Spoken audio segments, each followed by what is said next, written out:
ব্যাপার নয় এটা, মানে এইসব মহিলারা এতটাই জঘন্য নিকৃষ্ট হতে পারে যারা একটা ফুলের মতো সংসার ভেঙে এইভাবে অন্যের স্বামীকে নিয়ে শুতে চায়, তাদের কি ভালো হবে?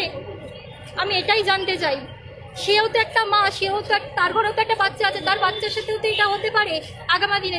আমার সাথে যে অন্যায়টা করছে সেই অন্যায়টা তো 10 থেকে 15 বছর মধ্যে তার মেয়ের সাথেও ঘটতে পারে। অভিশাপ কাউকে ছাড় দেয়, কাছ থেকে বেরিয়ে যায়। মেয়েটিকে ডাকি বলি বাইরে আসো, বাইরে তোমার সাথে কথা বলবো, হসপিটালের ভেতরে সব কথা বলা যায় না পার্সোনাল ব্যাপার নিয়ে। মেয়েটি কথা শুনিনি এবং নোংরা নোংরা অশ্লীল ভাষায় গালিগালাজ করতে থাকে আমাকে।